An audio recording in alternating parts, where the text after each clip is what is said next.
이 아이의 관상에 용이 서려 있구나. 숨겨라. 들키면 죽는다. 장터 구석에서 숫자루를 내려놓던 12살 소년 그 얼굴을 본 떠돌이 관상쟁이가 양아버지의 소매를 움켜쥐며 떨리는 목소리로 말했습니다. 소년은 무슨 소린지 알지 못한 듯 멀뚱히 서 있을 뿐이었지요. 그런데 이 관상쟁이가 떠돌이 행색을 하는 진짜 이유는 따로 있었습니다. 구독과 좋아요를 눌러주시고 어디서 듣고 계신지 댓글에 남겨주세요. 그곳으로 사랑과 행복을 가득 담아 보내드리겠습니다. 자, 그럼 오늘도 감동적인 옛날 이야기 지금 바로 시작합니다.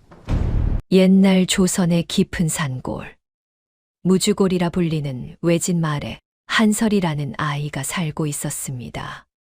3살 때 이 마을에 들어온 아이였지요. 비가 쏟아지던 어느 봄밤, 젖은 보따리를 아는 여인이 마을 어귀 숫장수 만득의 집 앞에 나타났습니다. 여인의 품에는 울음도 멈춘 채 축 늘어진 아이가 안겨 있었지요. 만득이 문을 열었을 때 여인은 무릎부터 꺾였습니다. 이 아이를 살려 주십시오. 여인의 목소리는 쉬어 있었고 행색은 며칠을 꼬박 달려온 사람의 것이었습니다. 신발은 해저발이 드러나 있었고 저고리 어깨 쪽은 무엇에 긁힌 듯 찢겨 있었지요. 그러나 그 초라한 몰골에도 여인의 눈빛만은 흐리지 않았습니다. 만득은 문턱에 선 채 여인을 내려다보았습니다. 무뚝뚝한 사람이었지만 비 맞은 아이를 보고 외면할 마음은 없었지요. 사정이 무엇이오? 여인은 고개를 들지 못한 채 대답했습니다. 묻지 말아 주십시오. 아이가 누구인지, 왜 쫓기는지 아무것도 묻지 마십시오. 그래야 이 아이도 어르신도 안전합니다. 만득은 한참 동안 말이 없었습니다. 비는 점점 거세졌고 아이의 숨소리만 가늘게 이어지고 있었지요. 그때였습니다. 아이가 눈을 떴습니다.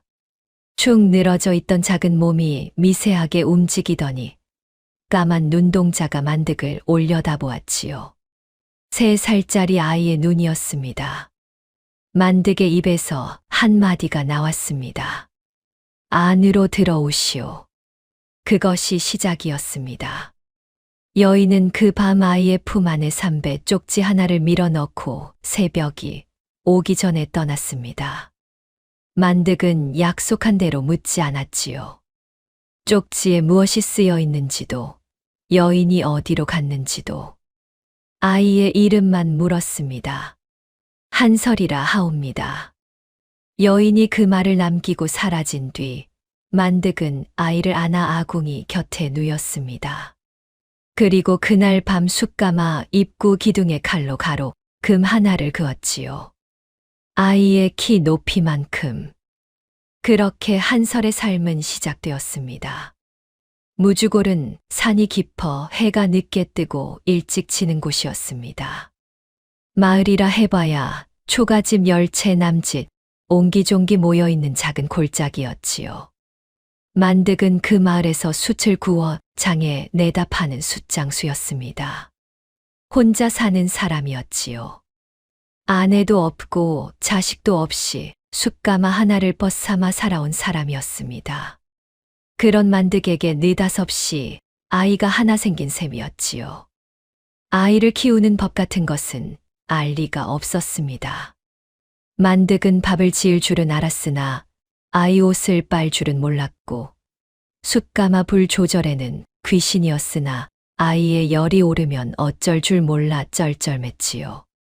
그래도 만득은 제 방식대로 한설을 키웠습니다. 말이 없는 대신 손이 부지런했지요. 새벽에 일어나 먼저 아이의 이불부터 여미고 자기 밥을 퍼주리면서 아이 그릇은 한 숟갈 더 눌러 담았습니다. 겨울에 아이가 추워할까봐 소못 대신 제 저고리를 벗어 덮어주고 자신은 숯가마 곁에서 불을 쬐며 잠들곤 했지요. 한설이 5살이 되었을 때 마을 아이들 사이에서 처음으로 놀림을 받았습니다. 너는 아비도 어미도 없는 놈이래. 어디서 주워온 거래. 아이들이 돌멩이를 던지며 놀려댔지요. 한설은 맞서 싸우지 않았습니다. 고개를 숙인 채 집으로 돌아와 마당 구석에 쭈그리고 앉아 있을 뿐이었습니다. 만드기 숯가마에서 돌아와 그 모습을 보았지요. 숯검댕 묻은 손으로 아이의 등을 한번 토닥이고는 아무 말 없이 아궁이에 불을 지폈습니다. 밥이 되자 아이 앞에 그릇을 내려놓고 짧게 말했지요. 먹어라. 한설이 고개를 들지 못한 채 물었습니다. 아버지, 저는 진짜 주워온 아이입니까? 만득은 숟가락으로 밥을 한술 떠서 아이 입 가까이에 들이밀었습니다. 내 밥 먹고 내 집에서 자면 내 자식이다. 다른 건 알 것 없다. 그 말이 대답의 전부였습니다. 만득은 그 이상 말하지 않았고 한설은 그 이상 묻지 않았지요. 다만 아이는 그날부터 아궁이 앞에서 밥을 먹을 때마다 양아버지의 등을 가만히 바라보곤 했습니다. 넓고 굽은 등이었지요. 세상에서 가장 말이 없는 사람의 등이 세상에서 가장 든든한 울타리였다는 것을 아이는 아직 말로 표현할 줄 몰랐습니다. 한설이 6살이 되던 해, 한 가지 일이 있었습니다. 빨래를 하려고 저고리를 뒤집었을 때 안감 사이에서 작은 삼배 조각 하나가 떨어져 나온 것이었지요. 누렇게 바랜 삼배 위에는 붓으로 쓴 글자 몇 자가 빼곡하게 적혀 있었습니다. 한설은 글을 읽을 줄 몰랐지요. 한설이 그것을 만득에게 보여주자 만득은 한참 동안 삼배 쪽지를 내려다보았습니다. 그리고 조심스럽게 접어 제품에 넣으며 말했지요. 이것은 내 어미가 남긴 것이다. 내가 클 때까지 내가 맡아두마. 한설은 고개를 끄덕였습니다. 만득이 맡아두었지만 그런 것이 있다는 사실 하나만으로도 한설의 마음에는 작은 위안이 생겼지요. 어딘가에 자기를 낳아준 사람이 있었다는 증거 같았습니다. 마을 어귀에는 서달이라는 사냥꾼이 살고 있었습니다. 언제부터 이 마을에 왔는지 아무도 정확히 기억하지 못했지요. 말수가 적고 사람들과 잘 어울리지 않는 사내였습니다. 다만 가끔 잡은 토끼나 산짐승을 만등내 울타리에 슬쩍 걸어놓고 가곤 했지요. 만득이 고맙다고 하면 서달은 짧게 대꾸할 뿐이었습니다. 짐승이 남아서 그렇소. 신경 쓸 것 없소. 한설은 그 아저씨가 무뚝뚝하지만 나쁜 사람은 아니라고 느꼈습니다. 겨울에 숯짐을 이고 고개를 넘을 때 가끔 뒤를 돌아보면 저 멀리 고개 위에 서달의 그림자가 서 있는 것 같기도 했지요. 그러나 다시 보면 사라져 있곤 했습니다. 한설이 7살이 되었을 때 마을 아이들의 놀림은 더 거세졌습니다. 숫장수 주운 자식, 종놈 자식. 동네 아이들이 한설의 앞길을 막아섰지요. 그중 가장 덩치가 큰 녀석이 한설의 가슴팍을 밀었습니다. 너는 이 마을 사람도 아니래. 어디서 굴러온 것인지도 모르는 것이 여기서 뭘 하고 있어. 한설이 뒤로 밀려 넘어졌습니다. 손바닥이 자갈밭에 쓸려 피가 배어 나왔지요. 그래도 한설은 울지 않았습니다. 입술을 꾹 다문 채 손바닥에 흙을 털고 일어섰지요. 나는 만득이 아버지의 아들이다. 그것이면 됐다. 아이들이 비웃었지만 한설은 더 말하지 않고 돌아섰습니다. 그리고 집으로 돌아가 피 묻은 손을 우물물로 씻은 뒤 아무 일 없다는 듯 숫자루를 저 나르기 시작했지요. 만득은 나중에 아이의 쓸린 손바닥을 보았습니다. 아무 말 없이 부엌에서 된장을 조금 덜어다 상처에 발라주었지요. 그리고 그날 밤 아이가 잠든 뒤 숯가마 기둥에 가로 금 하나를 더 그었습니다. 또 한 해가 지난 것이었지요. 그런 밤이었습니다. 한설이 아궁이 앞에서 졸고 있을 때 만득이 나직한 목소리로 말했지요. 한설아. 예, 아버지. 사람이 귀한 것은 어디서 태어났느냐가 아니다. 한설이 졸린 눈을 비비며 고개를 들었습니다. 어떻게 살았느냐가 사람을 만드는 거다. 만득은 그 말을 하고는 다시 입을 다물었습니다. 불빛이 만득의 굵은 손마디 위로 일렁거렸지요. 한설은 그 말의 뜻을 다 알아듣지는 못했습니다. 다만 양아버지가 잘하지 않는 긴 말을 했다는 것, 그리고 그 목소리가 평소보다 한결 부드러웠다는 것만 어렴풋이 느꼈지요. 한설은 작게 대답했습니다. 예, 아버지. 그리고 다시 아궁이 앞에서 스르르 눈을 감았습니다. 만득은 잠든 아이의 어깨 위로 저고리를 덮어주었지요. 저고리가 미끄러지자 아이의 왼쪽 어깨 아래가 잠깐 드러났습니다. 거기에는 작은 붉은 반점 3개가 삼각형 모양으로 박혀 있었지요. 만득은 그 반점을 보았지만 아무 말도 하지 않았습니다. 예전에도 본 적이 있었지요. 처음 아이를 안았을 때부터 그것이 무엇을 의미하는지 만득은 묻지 않았습니다. 약속한 대로 세월은 사람을 기다려 주지 않았습니다. 한설이 8살이 되자 만득은 아이에게 숯 나르는 일을 가르치기 시작했습니다. 처음에는 작은 집만 맡겼지요. 그러나 산골 숯장수의 아들로 살아가려면 일을 빨리 익혀야 했습니다. 새벽마다 한설은 숯가마에서 구워진 숯을 자루에 담았습니다. 검은 가루가 코 안으로 파고들어 재채기가 멈추지 않았고 손바닥에는 거친 숯가루가 박혀 물을 닿아도 쉽게 씻기지 않았지요. 무거운 숯자루를 등에 지고 고개를 넘는 일은 더 고되었습니다. 짐이 무거워 무릎이 후들거렸고 고개 중턱쯤 오르면 종아리가 불처럼 달아올랐지요. 그래도 한설은 내색하지 않았습니다. 아버지가 내색하지 않는 사람이었기 때문이었지요. 장에 나가면 사정은 더 팍팍했습니다. 양반대 카인들은 숯값을 후려쳤고 상인들은 천민의 아이라며 함부로 대했지요. 야, 숯장수 아들, 이 숯은 재가 섞여 있잖아. 반값에 놓고 가. 억울해도 따질 수가 없었습니다.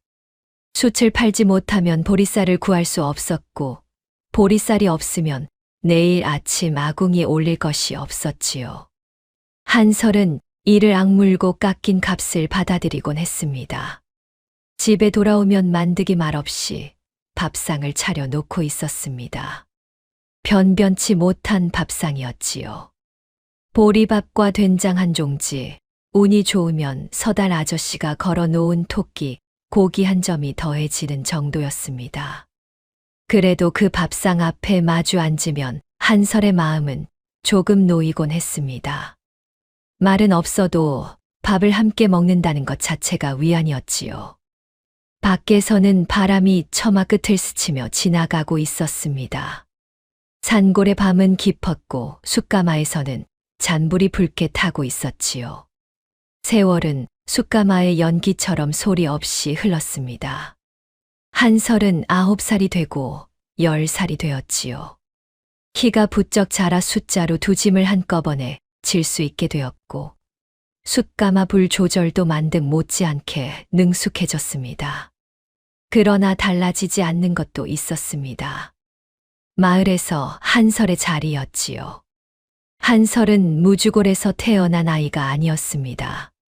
어디서 왔는지 모르는 아이, 부모가 누구인지 모르는 아이. 마을 사람들은 한설을 볼 때마다 그 사실을 자연스럽게 떠올렸지요.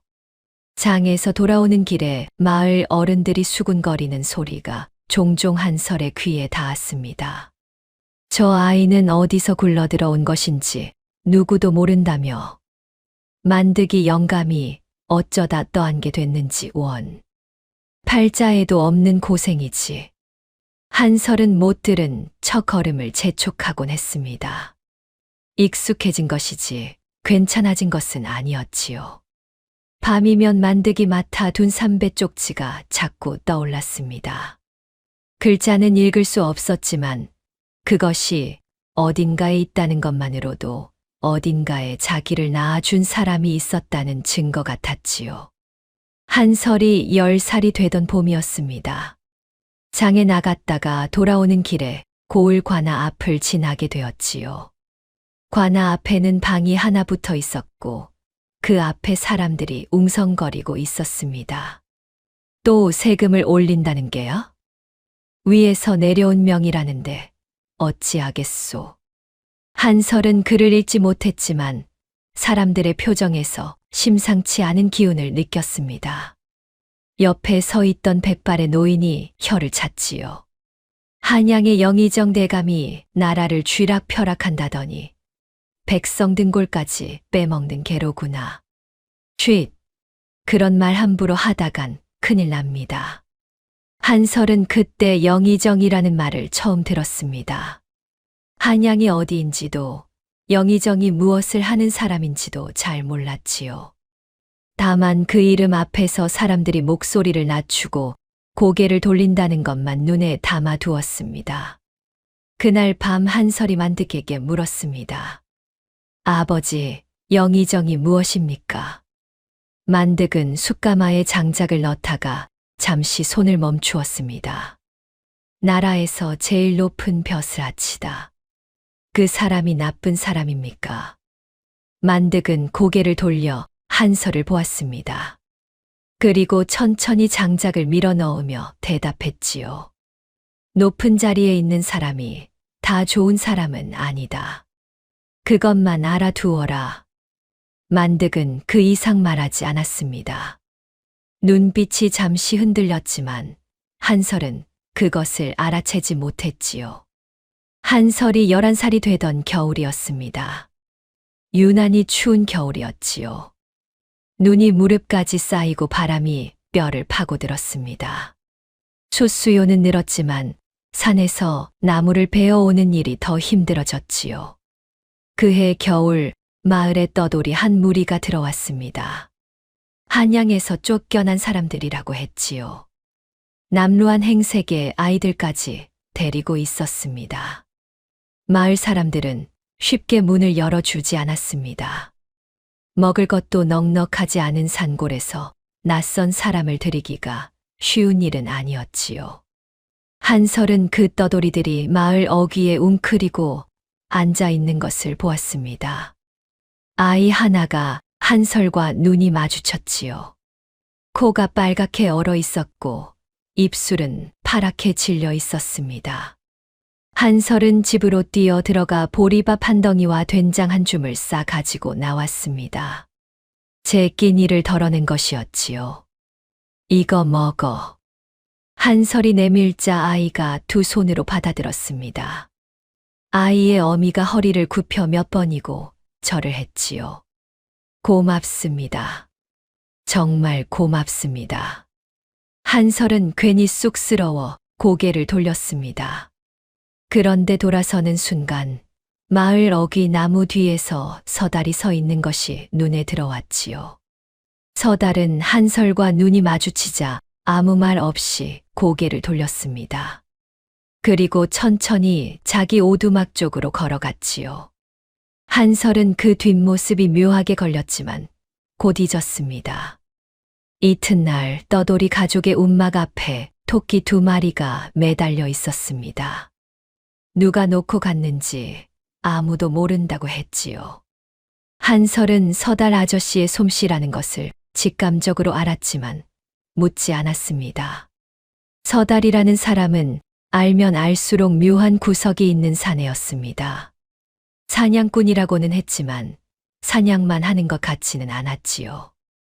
마을에 낯선 사람이 들어오면 가장 먼저 알아채는 것도 서달이었고 고개 너머에서 무슨 일이 벌어지는지 귀신같이 꿰고 있는 것도 서달이었습니다.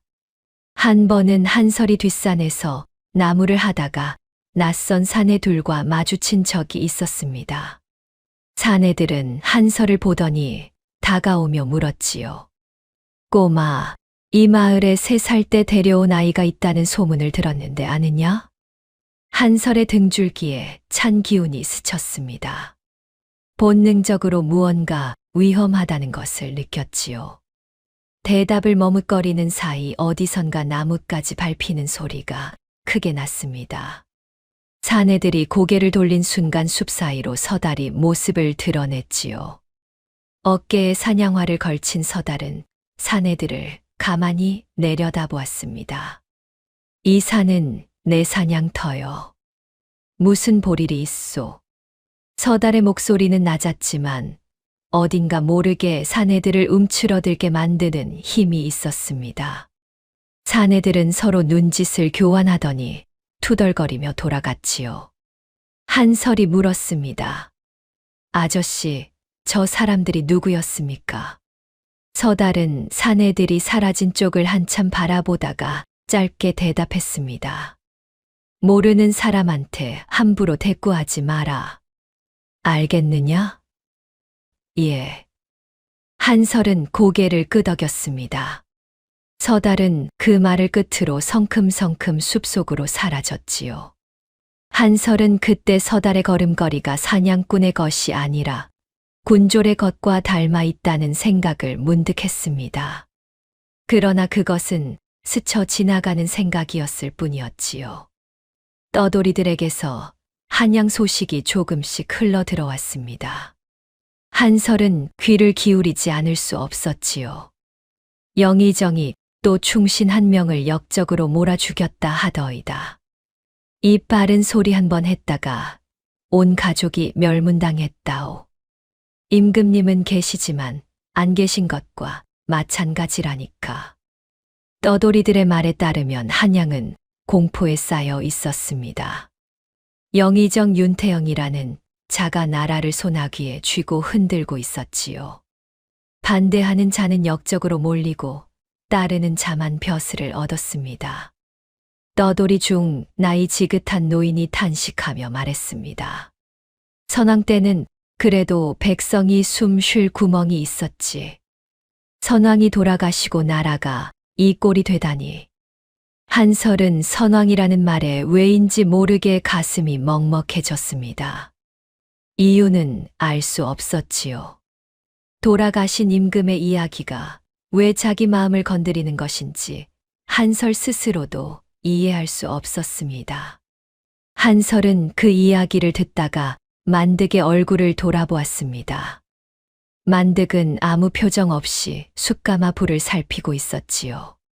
그러나 장작을 집어넣는 손에 힘이 조금 더 들어가 있다는 것을 한설은 눈치채지 못했습니다. 봄이 오자 떠돌이 가족은 다시 길을 떠났습니다. 떠나는 날, 그 가족의 아이가 한설에게 다가와 작은 조약돌 하나를 내밀었지요. 이거, 고마웠어. 한설이 받아들자 아이가 환하게 웃었습니다. 한설도 웃었지요. 그것이 기억에 남은 것은 웃음 때문이 아니라 그때 멀찍이서 그 장면을 지켜보고 있던 서달의 표정 때문이었습니다. 서달은 나무에 기대어 서서 한설을 바라보고 있었는데 그 눈빛이 평소에 무뚝뚝한 것과는 사뭇 달랐지요.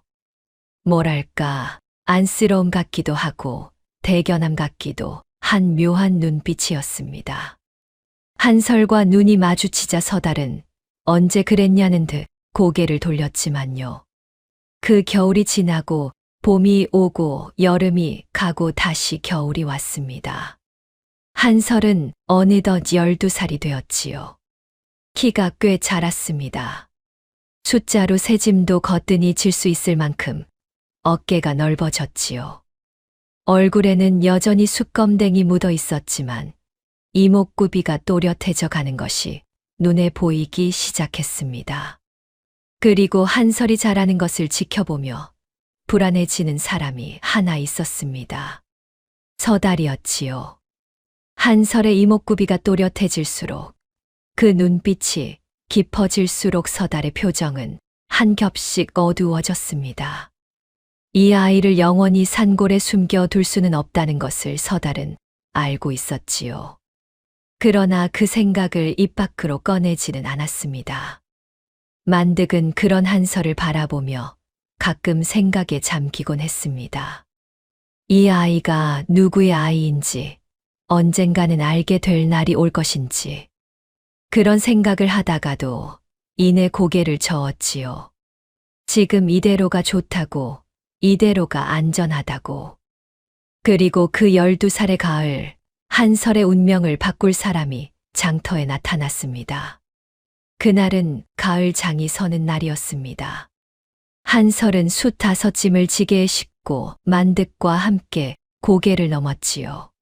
장터까지는 산길로 반나절이 걸렸습니다. 장터는 사람들로 북적거렸습니다. 곡식 파는 좌판 옆에 숫자리를 깔고 한설이 숯을 내려놓고 있을 때였지요. 뒤에서 누군가가 한설의 얼굴을 가만히 들여다보고 있었습니다. 한설이 고개를 들자 허름한 도포를 걸친 노인 하나가 서 있었습니다. 때 묻은 갓을 쓰고 있었고 행색은 떠돌이 관상쟁이 그 자체였지요. 그런데 그 눈빛이 예사롭지 않았습니다. 노인의 눈이 한설의 얼굴에서 떠나지 않았습니다. 한참을 바라보던 노인의 입술이 미세하게 떨리기 시작했지요. 그때였습니다. 노인이 갑자기 만득의 소매를 움켜쥐었습니다. 만득이 놀라 뒤를 돌아보았지요. 이 아이의 관상에 용이 서려 있구나. 만득의 얼굴이 굳었습니다. 노인은 목소리를 한껏 낮추어 말을 이었지요. 숨겨라. 들키면 죽는다. 한설은 무슨 말인지 알아듣지 못한 채 멀뚱히 서 있을 뿐이었습니다. 주변 상인 몇 명이 고개를 돌려 쳐다보았지요. 또 관상쟁이 영감이 헛소리 하는구나. 숫장순의 아들이 무슨 용이야. 허허. 웃음소리가 번졌지만 노인은 아랑곳하지 않았습니다. 만득의 소매를 쥔 손이 하얗게 질려 있었지요. 만득은 노인을 데리고 장터 구석으로 자리를 옮겼습니다. 한설에게는 짧게 말했지요. 숯 팔고 있어라. 금방 돌아온다. 한설은 고개를 끄덕이고 좌판 앞에 앉았습니다. 아버지와 노인이 담장 뒤로 사라지는 것을 보며 고개를 갸웃거렸지요. 담장 뒤에서 노인은 만득을 마주 보았습니다. 노인의 왼손에는 오래된 칼 상처가 가로로 나 있었지요. 나는 조하끈이라 하오. 9년 전 선왕을 지키지 못한 무신이오. 만득의 눈이 흔들렸습니다. 선왕이라 하셨소. 그렇소. 선왕의 핏줄이 살아있소. 바로 저 아이요. 만득은 한참 동안 입을 다물고 있었습니다. 숨소리만 거칠게 오갔지요. 9년 전 그 밤 유모가 아이를 안고 궁을 빠져나왔소. 그리고 이 산골 어딘가에 아이를 맡겼다는 소문만 남기고 유모는 사라졌소. 만득이 낮게 물었습니다. 유모는 어찌 되었소? 조하끈의 얼굴에 그림자가 내려앉았습니다. 잡혔소. 윤태형의 밀정들에게. 그래서 끝내 입을 열지 않고 죽었소. 아이가 어디 있는지 죽어서도 말하지 않은 것이요. 만득의 두 주먹이 떨렸습니다. 9년 전 비 오던 밤 문 앞에서 무릎을 꿇던 여인의 얼굴이 눈앞을 스쳤지요. 나는 9년 동안 미친 관상쟁이로 위장하고 전국을 떠돌았소. 이 아이를 찾기 위해서. 만득이 고개를 들어 조하끈을 바라보았습니다. 그래서 어쩌자는 거요? 지금 당장은 아무것도 하지 않을 것이요. 아직 때가 아니요. 조하끈은 담장 너머 장터를 바라보았습니다. 한설이 숯을 파는 모습이 보였지요. 다만 한 가지 청이 있소. 아이에게는 아직 아무것도 말하지 마시오. 이 아이가 누구인지 알게 되면 위험해지요. 만득은 한참 동안 말이 없었습니다. 그리고 느리게 입을 열었지요. 나는 9년 전에도 묻지 않겠다고 약속했소. 지금도 마찬가지요. 조화끈이 만득의 눈을 깊이 들여다보았습니다. 이 아이를 잘 지켜주시오. 때가 되면 내가 반드시 돌아오겠소. 때라 함은 이 나라가 이 아이를 필요로 하는 때요. 조화끈의 목소리는 낮았지만 단단했습니다. 만득은 그 눈빛에서 9년이라는 세월의 무게를 읽었지요. 미친 관상쟁이 행세를 하며 전국을 떠도는 것이 어떤 삶이었을지, 그 긴 세월 동안 포기하지 않고 이 아이를 찾아 헤맨 마음이 어떤 것이었을지. 만득이 고개를 끄덕였습니다. 알겠소. 두 사람은 담장 뒤에서 나왔습니다. 조화끈은 장터를 떠나기 전에 다시 한번 한설을 바라보았지요. 숯검댕 묻은 얼굴로 숯을 파는 12살 소년. 선왕의 외아들. 이 나라의 마지막 희망. 조화끈의 눈가가 붉어졌지만 이내 고개를 돌렸습니다. 그리고 사람들 사이로 조용히 사라졌지요. 돌아오는 산길에서 한설이 물었습니다. 아버지, 아까 그 관상쟁이 영감은 무슨 말을 한 겁니까? 만득은 걸음을 멈추지 않았습니다. 미친 영감의 헛소리다. 신경 쓰지 마라. 그런데 아버지 얼굴이 많이 안 좋아 보입니다. 산바람을 쐬서 그렇다. 만득은 더 말하지 않았습니다. 한설은 아버지의 등을 바라보며 걸었지요. 넓고 굽은 등이 오늘따라 더 무거워 보였습니다. 집에 돌아온 뒤에도 만득의 마음은 편치 않았습니다. 숯가마에 불을 넣으면서도 저녁을 차리면서도 자꾸만 생각이 꼬리를 물었지요. 이 아이를 이대로 숨겨야 하는가? 아니면 어딘가 더 깊은 곳으로 데려가야 하는가? 한양의 영의정이라는 자가 아이를 찾고 있다면 이 산골이라고 영원히 안전한 것은 아닐 터. 뒷산에서 낯선 사내들이 한설에게 묻던 일도 떠올랐습니다. 그러나 다른 곳으로 간다 한들 어디가 안전하단 말입니까? 만득은 숫장수였지요. 한양의 일도 궁중의 일도 모르는 사람이었습니다. 그가 할 수 있는 것이라고는 이 아이 곁에서 이 아이를 지키는 것뿐이었지요. 며칠 밤을 뒤척이던 만득은 서달을 찾아갔습니다. 서달은 오두막 앞에서 사냥칼을 갈고 있다가 고개를 들었습니다. 무슨 일이오? 부탁이 하나 있소. 만득은 뜸을 들이다가 입을 열었지요. 혹시 이 산에 낯선 사람이 들어오는 것을 보거든 나에게 알려주시오. 서달의 손이 잠시 멈추었습니다. 사냥칼을 갈던 동작이 아주 미세하게 흔들렸지요. 그러나 고개를 들었을 때 서달의 표정은 평소와 다르지 않았습니다. 무슨 연유요? 장터에서 수상한 관상쟁이를 만났소. 별것 아니겠지만 혹시 모르니까. 서달은 만득을 가만히 바라보았습니다. 그리고 짧게 대답했지요. 알겠소. 만득은 고개를 끄덕이고 돌아섰습니다. 서달은 만득의 뒷모습을 한참 동안 바라보고 있었지요. 만득이 사라진 뒤에도 서달은 오랫동안 자리에 앉아 있었습니다. 사냥칼을 갈던 손이 무릎 위에 놓인 채 미동도 하지 않았지요. 그날 밤이었습니다. 한설이 잠든 뒤 만득은 아궁이 앞에 혼자 앉아 있었습니다. 불빛이 거친 손마디 위로 일렁거렸지요. 만득은 9년 전 그 밤을 떠올렸습니다. 비에 젖은 여인이 문 앞에서 무릎을 꿇던 밤. 이 아이를 살려주십시오라고 말하던 쉰 목소리. 그리고 새벽에 아이의 품에 삼배 쪽지를 넣어주고 떠나던 뒷모습. 그 여인이 잡혀서 고문을 받으면서도 끝내 입을 열지 않고 죽었다는 것을 이제야 알게 되었지요. 만득의 입에서 나직한 말이 흘러나왔습니다. 고마웠소. 그 말은 아무에게도 닿지 않았습니다. 이미 이 세상에 없는 여인에게 보내는 말이었지요.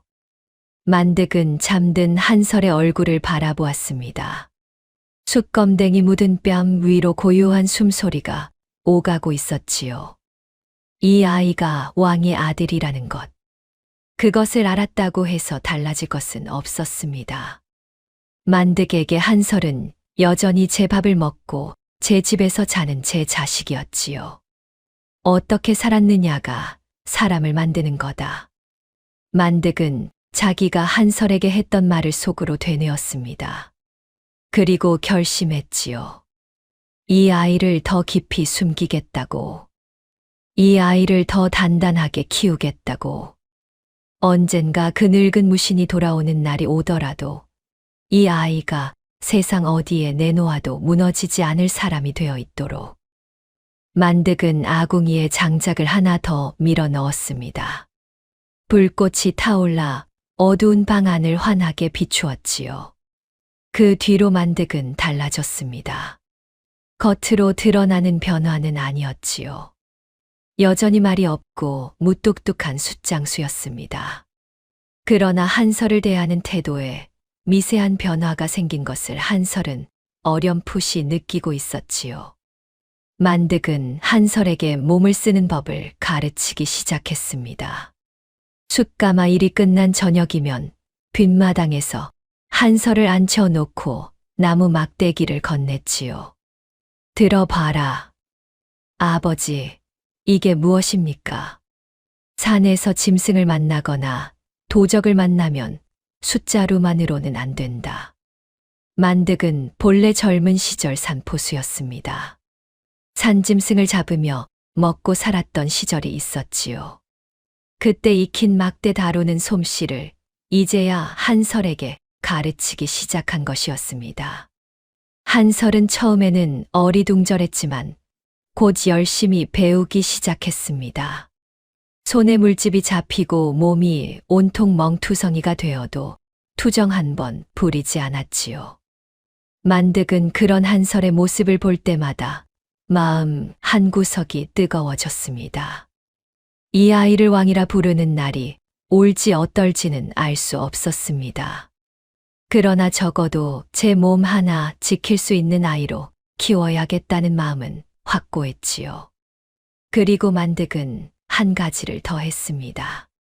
장에 나가는 횟수를 줄인 것이었지요. 전에는 열흘에 한 번 장에 다녀왔지만 이제는 보름에 한 번으로 줄였습니다. 한설이 사람들 눈에 뜨이는 것이 마음에 걸렸기 때문이었습니다. 아버지, 장을 안 보면 보리쌀이 떨어질 텐데요. 숯을 더 구우면 된다. 한 번에 더 많이 가져가면 되는 것이다. 한설은 고개를 끄덕였습니다. 이유를 더 묻지 않았지요. 아버지가 하는 일에는 다 뜻이 있다는 것을 어릴 때부터 알고 있었기 때문이었습니다. 그렇게 만득은 조용히 한설을 둘러싼 울타리를 더 단단하게 쌓아 올렸습니다.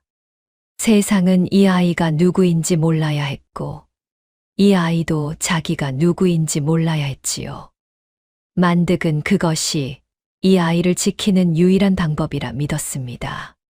그렇게 12살의 가을은 저물었고 겨울이 왔습니다. 그리고 봄이 오고 여름이 가고 다시 가을이 왔지요.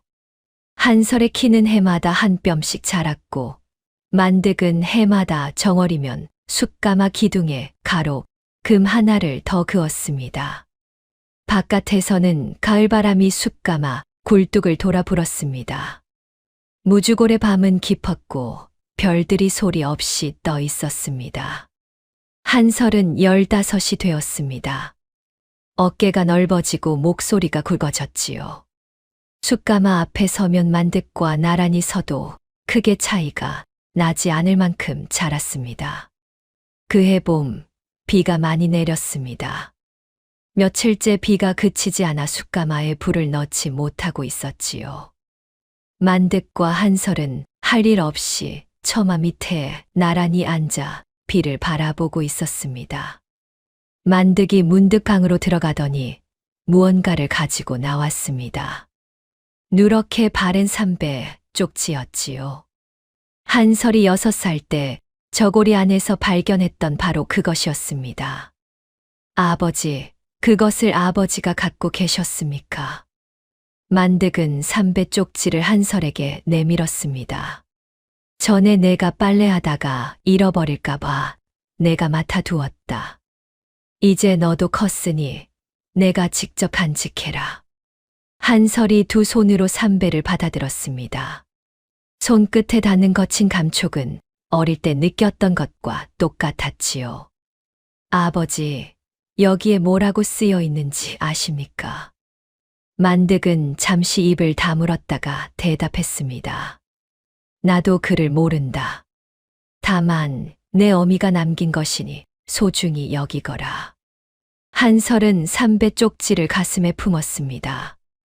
오래전에 떠난 어미가 남긴 유일한 흔적. 글자의 뜻은 여전히 알 수 없었지만 그것을 쥐고 있으면 어딘가에서 누군가가 자기를 지켜보고 있는 것 같은 마음이 들었지요. 비가 처마 끝에서 줄줄 떨어지고 있었습니다. 만득이 나직하게 말했지요. 한설아. 예, 아버지. 나중에 크면 글을 배워라. 한설이 고개를 돌려 만득을 보았습니다. 글을 배워서 그 쪽지에 뭐라고 쓰여 있는지 직접 읽어라. 한설은 잠시 말이 없다가 고개를 끄덕였습니다. 예, 아버지. 꼭 그렇게 하겠습니다. 만득은 그 대답을 듣고 다시 비를 바라보았습니다. 두 사람 사이에 조용한 침묵이 내려앉았지만 그것은 불편한 침묵이 아니었지요. 비 오는 날의 처마 밑 아버지와 아들이 나란히 앉아 있는 풍경. 그것만으로도 충분한 순간이었습니다. 그 무렵부터 한설은 서달에게서 글을 배우기 시작했습니다. 서달이 글을 안다는 것을 안 것은 우연이었지요. 어느 날 서달의 오두막 앞을 지나가다가 서달이 나뭇가지로 땅바닥에 무언가를 쓰고 있는 것을 보았습니다. 한설이 다가가자 서달이 황급히 발로 흙을 밀어 지웠지요. 아저씨, 글을 아십니까? 서달이 멈칫했습니다. 그리고 짧게 대답했지요. 조금. 저에게도 가르쳐 주십시오. 서달은 한참 동안 한설을 바라보았습니다. 거절할 이유를 찾는 듯 했지만 한설의 눈빛이 너무 간절했지요. 결국 서달은 고개를 끄덕였습니다. 해가 질 무렵에 오너라. 다만 남들한테는 말하지 마라. 그날부터 한설은 해 질녘이면 서달의 오두막 앞마당에서 땅바닥에 글씨를 쓰곤 했습니다.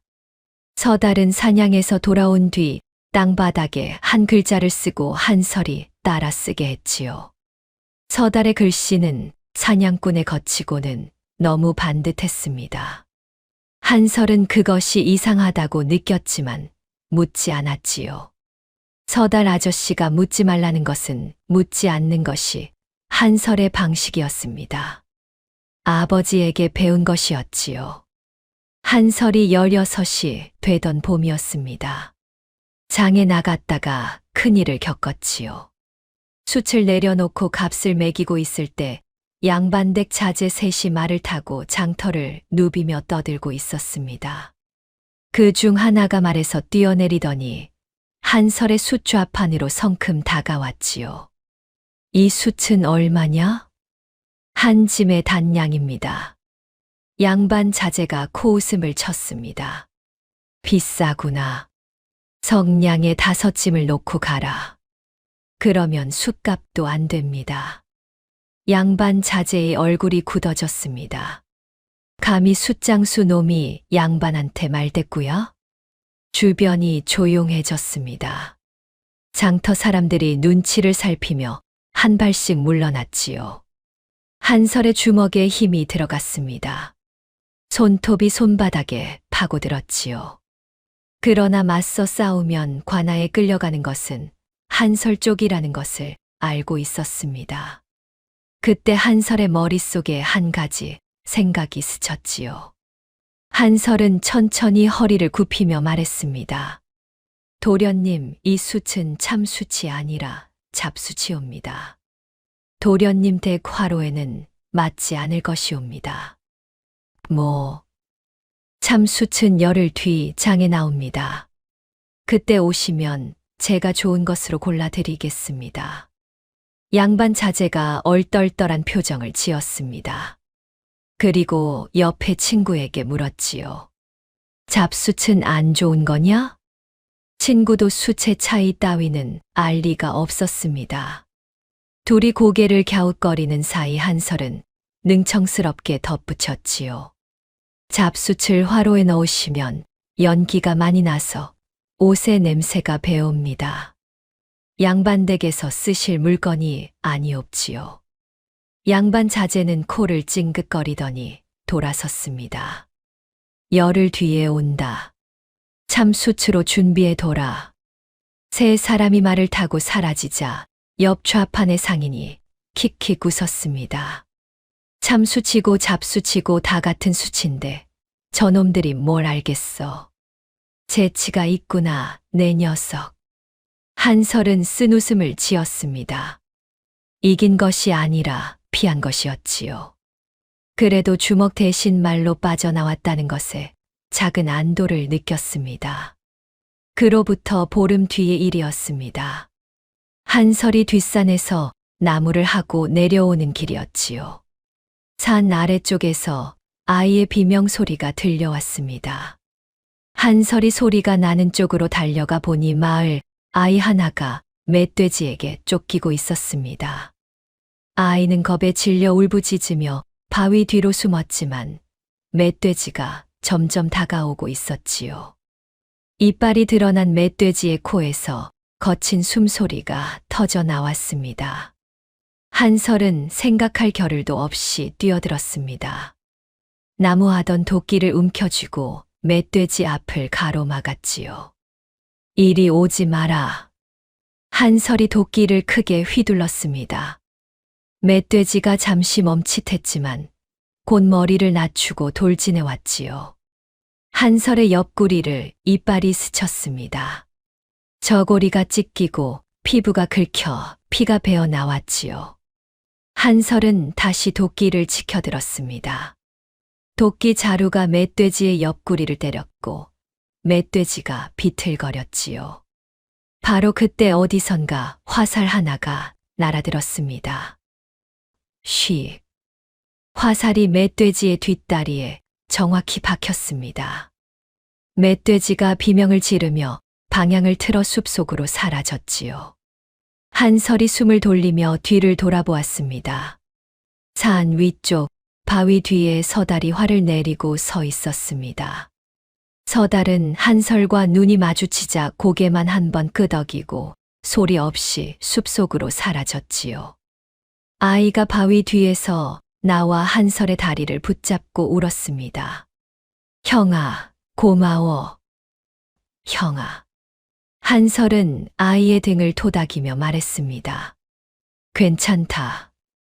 다 지나갔다. 옆구리에서 피가 흘러 저고리를 적시고 있었지만 한설은 내색하지 않았지요. 아이를 업고 마을까지 내려가는 내내 이를 꽉 다물고 있었습니다. 집에 돌아온 뒤 만득이 찢어진 저고리를 보고 눈을 크게 떴지요. 이놈아, 무슨 일이냐? 멧돼지한테 조금 긁혔습니다. 만득이 저고리를 걷어 올리자 옆구리에 긁힌 상처가 드러났습니다. 깊지는 않았지만 피가 꽤 났지요. 만득은 급히 된장을 덜어 상처에 발라주었습니다. 마을 아이가 쫓기고 있었습니다. 그냥 지나칠 수가 없었습니다. 만득은 한참 동안 아무 말도 하지 않았습니다. 그리고 한설의 어깨를 한번 꽉 쥐었다 놓았지요. 그것이 만득의 방식이었습니다. 걱정도 칭찬도 말 대신 손으로 전하는 사람이었지요. 그 일이 마을에 알려지자 한설을 보는 눈이 조금씩 달라지기 시작했습니다. 멧돼지한테 쫓기던 아이의 어미가 만득네 집 앞에 와서 절을 하고 갔지요. 이 은혜를 어찌 갚겠느냐. 내 덕에 내 아이가 살았다. 한설은 쑥스러워 고개만 긁적거렸습니다. 아무것도 아닙니다. 그날 저녁 한설이 서달의 오두막에 글을 배우러 갔을 때였습니다. 서달이 평소와 다르게 한설의 옆구리 상처를 살피더니 조용히 말했지요. 무모한 짓이었다. 한설이 고개를 숙였습니다. 그래도 가만히 있을 수는 없었습니다. 서달은 한참 한설을 바라보다가 사냥칼을 꺼내 한설 앞에 놓았습니다. 오늘부터 글만 배우지 말고 이것도 배워라. 칼을요? 산에서 짐승을 만나면 도끼만으로는 안 된다. 몸을 지키는 법을 알아야 한다. 서달의 가르침은 글보다 더 엄했습니다.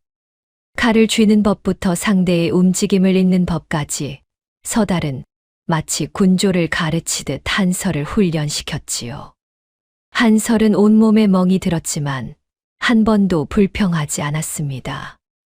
아저씨는 사냥꾼치고 칼 다루는 솜씨가 이상합니다. 한설이 웃으며 말했지만 서달은 웃지 않았지요. 전에 좀 배운 적이 있다. 그 말이 전부였습니다. 서달은 더 설명하지 않았고 한설도 더 묻지 않았지요. 다만 서달이 칼을 휘두를 때의 눈빛이 산짐승을 잡는 사냥꾼의 것이 아니라는 것은 한설도 느끼고 있었습니다. 그해 여름 장마가 유난히 길었습니다. 비가 열흘째 쏟아지고 있었지요. 산에서 내려오는 물줄기가 불어나 마을 아래쪽 논밭이 물에 잠기기 시작했습니다. 마을 사람들은 논둑을 쌓아보았지만 물살이 워낙 세서 쌓는 족족 무너져 내렸지요. 이러다가 마을 전체가 물에 잠기겠어. 마을 어른들이 모여 앉아 걱정을 하고 있었지만 뾰족한 수가 없었습니다. 한설은 물에 잠긴 논밭을 바라보다가 문득 물줄기의 흐름을 눈여겨보았지요. 물은 산에서 곧바로 마을 쪽으로 흘러내리고 있었습니다. 그런데 마을 왼편에 움푹 파인 골짜기가 하나 있었지요. 한설은 그 골짜기를 가리키며 마을 어른들에게 다가갔습니다. 어르신, 논둑을 높이는 것보다 물기를 돌리는 것이 나을 듯합니다. 마을 어른 하나가 고개를 돌렸습니다. 물기를 돌려 그게 되겠느냐? 저 왼편 골짜기로 물기를 터주면 물이 마을을 피해 내려갈 것입니다. 사람들이 웅성거렸지요. 숫장순의 아이가 무슨 물기를 안다고. 그러나 다른 방법이 없었습니다. 물은 시시각각 불어나고 있었지요. 결국 마을 사람 여럿이 한설의 말대로 움직이기 시작했습니다. 삽으로 도랑을 파고 돌을 쌓아 물기를 돌렸지요.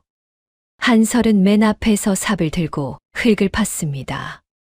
빗줄기가 거셌고 지늘기 무릎까지 차올랐지요. 한설의 저고리는 흙범벅이 되었고 손바닥에는 물집이 잡혔지만 손을 멈추지 않았습니다. 서달도 어느새 옆에 와서 함께 삽질을 하고 있었지요. 말은 한마디도 없이. 해가 기울 무렵이 되어서야 물길이 골짜기 쪽으로 돌아가기 시작했습니다. 물살이 마을을 피해 흘러가는 것을 본 사람들이 환호성을 질렀지요. 됐다. 물이 돌아가고 있어. 마을이 물에 잠기는 것은 막은 것이었습니다. 사람들이 한설의 등을 두드리며 고마워했지요. 이 녀석, 머리가 비상하구나. 숫장수 시키기엔 아깝다, 아까워. 한설은 쑥스러워 고개를 숙였습니다. 그런데 돌아서는 한설의 등 뒤에서 누군가가 나직하게 말하는 소리가 들렸지요. 저 아이는 보통 아이가 아니야. 그 말이 누구의 입에서 나왔는지 한설은 모릅니다. 그러나 그 말은 바람을 타듯 마을 이곳저곳으로 번져갔지요. 가을이 왔습니다. 그리고 한설에게 더 큰 시련이 찾아왔지요. 만득이 먼저 장터에 나가 있고 한설이 숯을 더 가져가려고 뒤따라가던 길이었습니다. 장터 입구에 다다랐을 때 소동이 벌어지고 있었지요. 만득이 포졸들에게 붙잡혀 있었습니다. 아버지. 한설이 뛰어갔습니다. 만득의 팔이 뒤로 꺾여 있었고 좌판은 뒤집혀 숯이 바닥에 흩어져 있었지요. 옆에는 뚱뚱한 상인 하나가 서 있었습니다. 한설은 그 상인을 알고 있었지요. 장터에서 곡식을 파는 진 서방이라는 자. 예전부터 숯값을 후려치기로 악명 높은 사람이었습니다. 이놈이 내 돈주머니를 훔쳤소. 내 눈으로 똑똑히 보았단 말이오. 진 서방이 소리를 질렀습니다. 만득은 고개를 숙인 채 입을 다물고 있었지요. 아버지는 그럴 분이 아닙니다. 한설이 앞으로 나섰지만 포졸이 가로막았습니다. 물러서라. 관아에서 판단할 일이다. 한설은 이를 악물었습니다. 만득이 도적질을 할 사람이 아니라는 것은 세상에서 한설이 가장 잘 알고 있었지요. 잠깐만 기다려 주십시오. 한설이 진 서방에게 다가갔습니다. 서방님, 돈주머니를 언제 잃어버리셨습니까? 진 서방이 눈을 부라렸습니다. 숯을 살 때 꺼내 놓았다가 이놈이 가져간 거야. 그러면 아버지가 숯을 건네고 서방님이 돈을 꺼낸 것이옵니까? 그렇지. 그 자리에 다른 사람은 없었습니까? 진 서방이 말을 멈추었습니다. 한설이 차분하게 이어 말했지요. 저는 방금 장터에 도착했습니다. 아버지가 서방님께 숯을 건네는 것을 멀리서 보았습니다.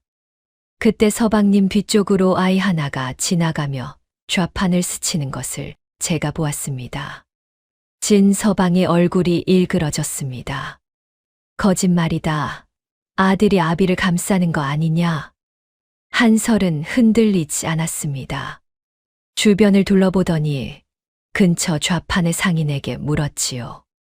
아저씨, 아까 이쪽에서 아이 하나가 지나간 것을 보셨습니까? 옆 좌판의 떡장수가 머뭇거리다가 고개를 끄덕였습니다. 글쎄, 아이 하나가 허겁지겁 뛰어간 것은 본 것 같기도 한데. 한설이 포졸에게 말했습니다. 진 서방님의 돈주머니는 아버지가 아니라 그 아이가 가져갔을 가능성이 크옵니다. 아버지의 몸을 수색해 보시면 돈주머니가 나오지 않을 것이옵니다. 포졸이 만득의 몸을 뒤졌습니다. 돈주머니는 나오지 않았지요. 포졸들이 서로 눈짓을 교환했습니다. 진 서방의 얼굴이 붉어졌습니다. 그래도 이놈이 한 거야. 그 아이가 이놈의 공범일 수도 있잖아. 한설이 조용히 말했습니다. 공범이라면 제가 직접 말할 까닭이 없습니다. 그리고 서방님, 지난달에도 같은 일이 있었다고 들었습니다. 그때도 장터에서 돈주머니를 잃었다면서요? 진 서방이 말문이 막혔습니다. 주변 상인들이 수군거리기 시작했지요. 맞아.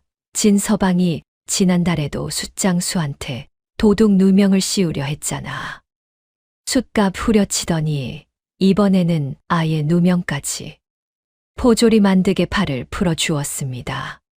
진 서방은 얼굴이 벌개진 채 투덜거리며 자리를 떠났지요. 만득은 풀려난 뒤에도 한참 동안 말이 없었습니다. 흩어진 숯을 주워 담는 한설의 옆에 앉아 같이 숯을 주우면서도 입을 열지 않았지요. 그러다 집으로 돌아가는 산길에서 만득이 한마디 했습니다. 잘했다. 만득에게서 칭찬이라는 것을 들은 것은 한설의 삶에서 처음이었습니다. 한설은 놀라 아버지를 올려다보았지만 만득은 벌써 앞을 보고 걸어가고 있었지요. 한설의 입가에 미소가 번졌습니다. 그 일이 있은 뒤 한설에 대한 마을 사람들의 시선이 조금씩 달라지기 시작했습니다. 전에는 숫장수의 주운 아이라고 수군거리던 사람들이 이제는 한설의 앞에서 제법 고개를 끄덕여 주었지요. 저 아이는 뭔가 다르다니까. 숫장수 아들치고는 너무 똑똑해. 보통 아이가 아니야. 어디서 저런 아이가 굴러 들어왔는지. 그런 말들이 무주골 안팎으로 퍼지기 시작했습니다. 한설은 신경 쓰지 않으려 했지만 마을에서 인정받는다는 느낌이 조금씩 들기 시작한 것도 사실이었지요. 만득은 그런 소문을 들을 때마다 표정 없이 숯가마 불을 살폈습니다. 그러나 속으로는 불안이 자라고 있었지요. 소문이 번지면 번질수록 위험해진다는 것을 만득은 알고 있었습니다. 서달도 마찬가지였습니다. 어느 날 밤 서달이 오두막 앞에서 달을 바라보고 있을 때 한설이 다가왔지요. 아저씨, 오늘도 글을 배우러 왔습니다. 서달은 한설의 얼굴을 바라보다가 문득 물었습니다. 한설아, 너는 이 산골에서 이대로 살고 싶으냐? 한설이 잠시 생각하다가 대답했습니다. 아버지가 계신 곳이 제가 있을 곳입니다. 서달은 아무 말 없이 고개를 돌렸습니다. 달빛이 서달의 눈가를 비추었는데 그 눈빛이 묘하게 젖어 있는 것 같았지요. 한설은 그것을 보았지만 묻지 않았습니다. 한설이 글을 배운 지 1년쯤 되었을 무렵 3배 쪽지의 글자를 겨우 읽을 수 있게 되었습니다. 그러나 쪽지에 쓰인 내용을 모두 이해하기에는 아직 부족했지요. 한자가 섞여 있었고 글투가 생소했기 때문이었습니다. 한설은 그것을 서달에게 보여줄까 망설이다가 그만두었지요. 어미가 남긴 유일한 것이었습니다. 남에게 보여주기가 꺼려졌지요. 그 무렵 한설은 마을에서 처음으로 제 자리를 찾은 듯한 기분을 느끼고 있었습니다. 장터에서 사람들이 한설을 보면 먼저 인사를 건넸지요. 숯을 사러 오는 사람도 부쩍 늘었습니다. 한설이 내 숯은 불이 잘 붙어. 만득이 영감한테 잘 배웠구나. 마을 아이들도 전처럼 놀리지 않았습니다. 오히려 한설을 따르는 아이들이 생겼지요. 멧돼지에서 구해준 아이가 동네 아이들에게 한설 이야기를 퍼뜨린 덕이었습니다. 어느 날 저녁 한설이 숯가마 앞에 앉아 별을 바라보고 있을 때 만득이 옆에 와 앉았습니다. 두 사람은 한참 동안 말없이 밤하늘을 올려다보았지요. 아버지. 응. 저는 이대로가 좋습니다. 아버지랑 숯 굽고 장에 나가 팔고 저녁에는 아궁이 앞에서 밥 먹고 이대로 계속 살고 싶습니다. 만득은 대답하지 않았습니다. 다만 옆에 앉은 아이의 어깨를 한번 토닥였지요. 한설은 그것만으로 충분하다고 생각했습니다. 이 산골에서 아버지와 함께 숯을 굽며 사는 것. 그것이 자기 삶의 전부라고 믿었지요. 그러나 세상은 한설을 가만히 두지 않았습니다. 그 가을이 지나고 한설은 17이 되었습니다. 장터에서는 한설의 이름이 제법 알려져 있었지요. 숫장수의 아들이지만 머리가 비상하고 담이 큰 아이라는 소문이 고을 여기저기에 퍼져 있었습니다. 그 소문은 바람을 타고 산을 넘고 고개를 넘어 점점 더 먼 곳까지 퍼져나가고 있었습니다. 그리고 그 소문이 닿으면 안 되는 곳에 결국 닿고 말았지요. 한양이었습니다.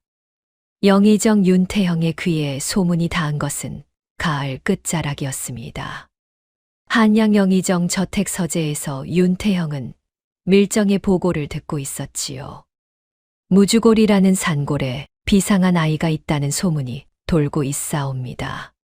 숫장수의 양아들인데 12살의 떠돌이 관상쟁이가 그 아이를 보고 용이 서려 있다고 했다 합니다. 윤태형의 손이 찻잔 위에서 멈추었습니다. 관상쟁이가 뭐라 했다. 용이 서려 있다 했사옵니다. 윤태형은 천천히 찻잔을 내려놓았습니다. 표정은 여전히 온화했지만 눈 속에 차가운 빛이 스쳤지요. 17살이라 했느냐? 그러하옵니다. 윤태형은 손가락으로 탁자를 두드렸습니다. 17. 14년 전에 3살이었다면 지금 17. 숫자가 맞았지요.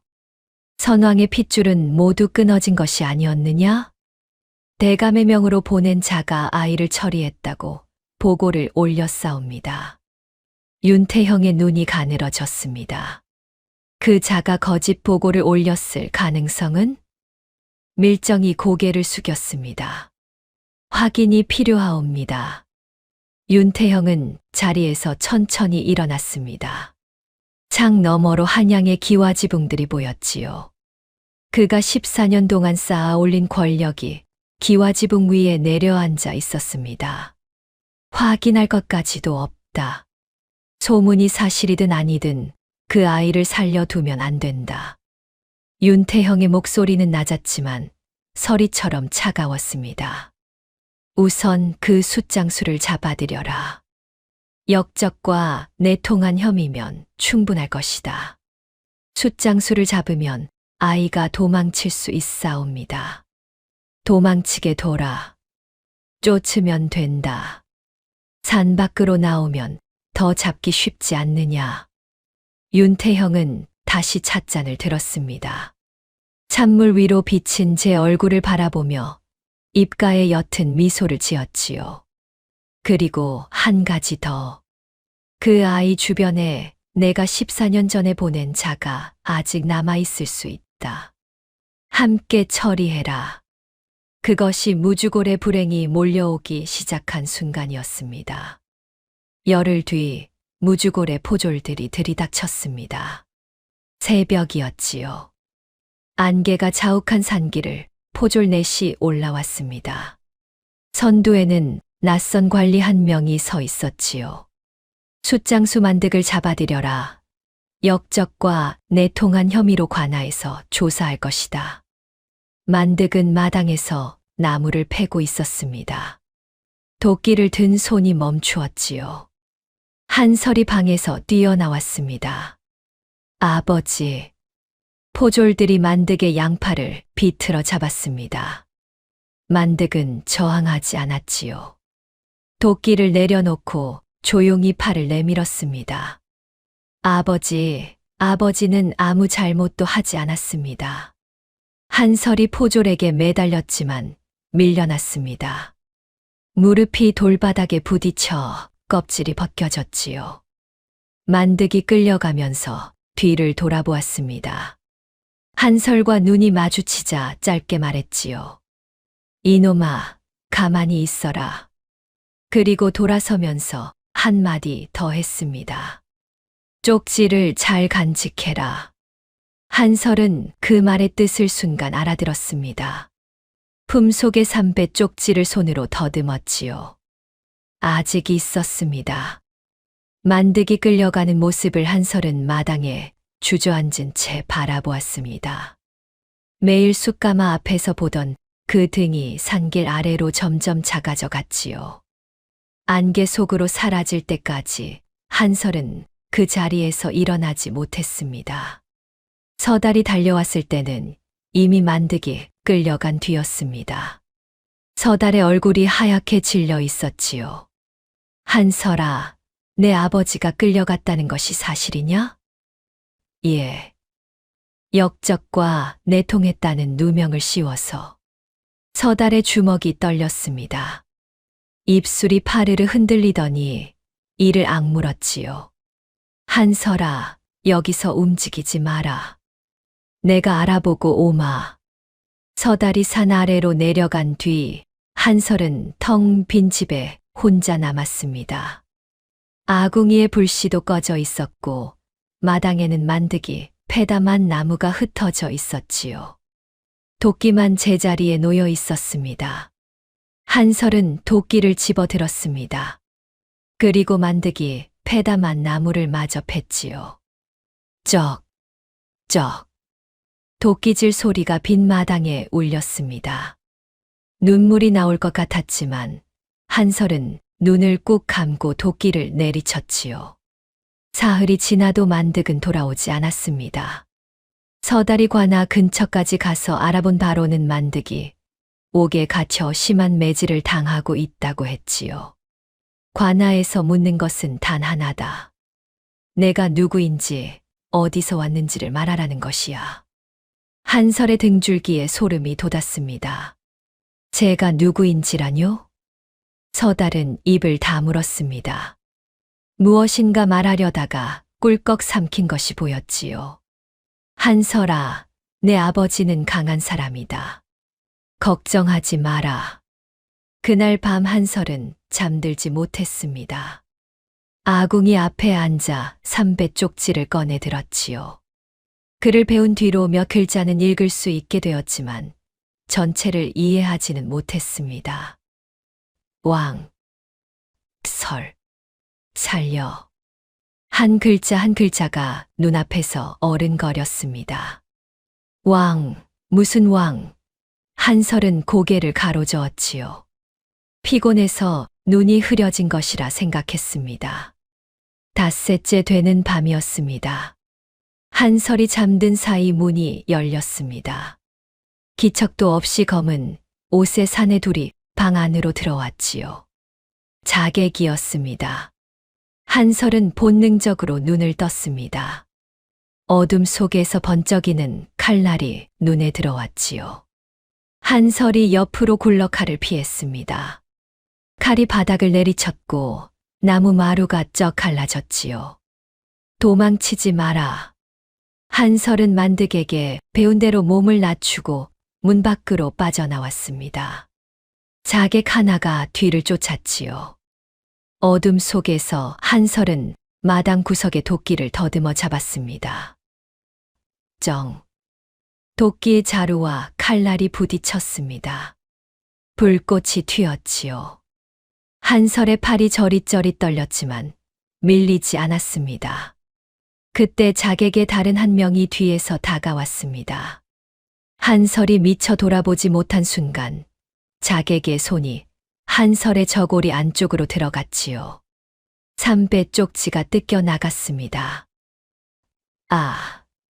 한설이 손을 뻗었지만 자객이 삼배 쪽지를 낚아챘습니다. 그리고 품에서 부싯돌을 꺼내 불을 붙였지요. 삼배에 불이 옮겨 붙었습니다. 한설의 눈앞에서 글자들이 타들어가기 시작했지요. 왕, 설, 살려. 그 글자들이 붉은 불꽃 속에서 까맣게 사라져 갔습니다. 안 돼. 한설이 불길 속으로 손을 뻗었습니다.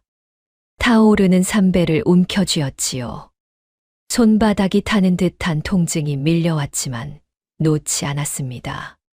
글씨가 적힌 부분은 이미 제가 되어버렸지만 삼배 조각 일부가 한설의 손 안에 남았지요.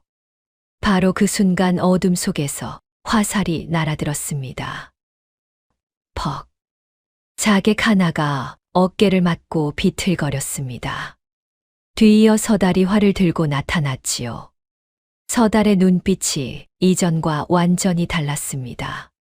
사냥꾼의 눈이 아니라 전장에서 싸워본 군사의 눈이었지요. 꺼져라. 한 놈 더 쏜다. 서달의 목소리는 차갑고 단단했습니다. 자객 둘은 서로 눈짓을 교환하더니 어둠 속으로 사라졌지요. 한설은 타다 남은 삼배 조각을 움켜쥔 채 마당에 주저앉았습니다. 손바닥은 화상으로 벌겋게 부어올랐고 글씨는 모두 사라졌지요. 어미가 남긴 유일한 것. 그것이 한설의 손 안에서 재가 되어 버렸습니다. 한설의 눈에서 눈물이 흘러내렸습니다. 소리는 내지 않았지요. 다만 타다 남은 삼배 조각을 쥔 손만 하얗게 떨리고 있었습니다. 서달이 한설 앞에 무릎을 꿇었습니다. 한설아.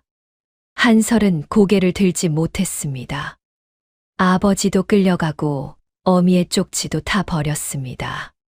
저한테 남은 것이 아무것도 없습니다. 서달의 얼굴이 일그러졌습니다. 무엇인가 말하려다가 입을 다물었지요. 그리고 떨리는 손으로 한설의 화상 입은 손을 잡아 우물물에 담가 주었습니다. 차가운 물이 화상 부위를 적셨습니다. 한설은 입술을 꽉 깨물며 통증을 참았지요. 한설아, 여기 있으면 안 된다. 다시 올 것이다. 아버지를 두고 갈 수 없습니다. 내 아버지는 내가 살아있기를 바란다. 그래서 매를 맞으면서도 입을 열지 않는 것이다. 한설이 고개를 들었습니다. 아버지가 저 때문에. 서달은 대답하지 않았습니다. 대신 한설의 팔을 잡고 일으켜 세웠지요. 일어나라. 가야 한다. 한설은 비틀거리며 일어섰습니다. 뒤를 돌아보았지요. 빈집 꺼진 아궁이, 마당에 흩어진 장작, 그리고 저 멀리 숯가마에 검은 그림자. 한설은 타다 남은 삼배 조각을 품에 넣었습니다. 그리고 서달을 따라 어둠 속으로 걸음을 옮겼지요. 뒤에서 바람이 불어 빈집의 문이 삐걱거렸습니다. 마당 위로 달빛만 차갑게 내려앉고 있었습니다. 서달은 한설을 데리고 산 깊은 곳에 외딴 움막으로 갔습니다. 사냥할 때 쓰던 임시 거처였지요. 움막 안에는 아무것도 없었습니다. 바닥에 낙엽이 깔려 있었고 지붕 틈으로 달빛이 새어들었지요. 한설은 구석에 주저앉아 무릎을 끌어안았습니다. 서달이 밖에서 불을 피우고 돌아왔을 때 한설은 한참 동안 말이 없었지요. 아저씨, 말해라. 저는 누구입니까? 서달의 손이 떨렸습니다. 불빛이 서달의 얼굴 위로 일렁거렸지요. 삼배 쪽지의 왕이라는 글자가 있었습니다.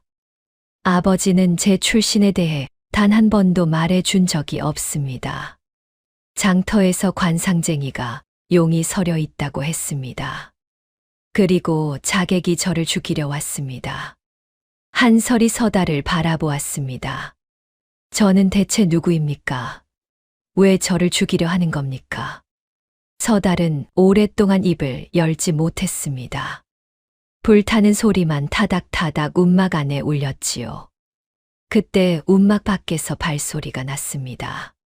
서달이 번개처럼 활을 집어들었지요. 들어가도 되겠느냐? 낮고 쉰 목소리였습니다. 서달의 눈이 크게 흔들렸지요. 움막 문을 열고 들어선 것은 허름한 도포를 걸친 노인이었습니다. 왼손에 오래된 칼 상처가 있는 사람. 한설이 5해 전 장터에서 보았던 떠돌이 관상쟁이였지요. 조학근이었습니다. 조학근은 한설 앞에 천천히 무릎을 꿇었습니다. 한설아. 아니, 저하. 한설이 고개를 가로저었습니다. 저하라니요. 저는 숫장수의 아들입니다. 조학근의 눈가가 붉어졌습니다. 그리고 떨리는 목소리로 말하기 시작했지요. 14년 전 이 나라에 임금이 계셨다. 백성을 사랑하고 바른 정치를 펼치던 분이셨지. 그런데 영의정 윤태형이 거짓 역모를 꾸며 임금을 끌어내렸다. 임금과 왕비는 사사되었고 왕실의 핏줄은 모두 끊어졌다. 한설의 숨이 멎는 것 같았습니다. 모두가 아니었다. 유모 한 명이 3살짜리 왕자를 품에 안고 궁을 빠져나왔다. 그리고 깊은 산골의 숫장수에게 아이를 맡겼지. 한설의 입술이 파르르 떨렸습니다. 유모는 잡혔다. 영의정의 밀정들에게 아이가 어디 있느냐고 고문했지만 유모는 끝끝내 입을 열지 않고 죽었다.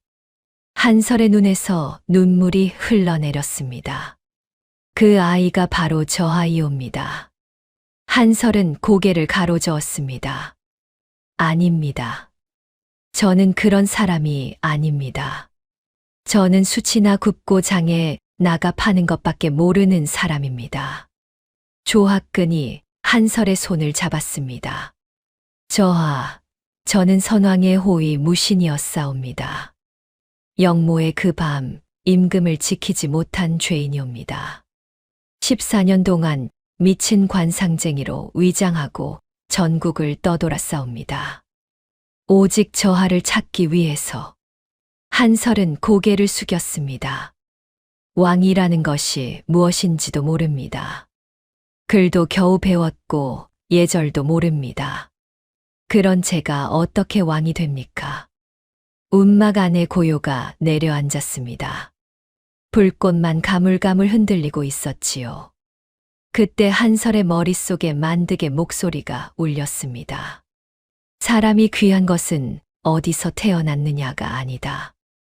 어떻게 살았느냐가 사람을 만드는 거다. 한설은 눈을 감았습니다. 아궁이 앞에서 그 말을 해 주던 아버지의 얼굴이 떠올랐지요.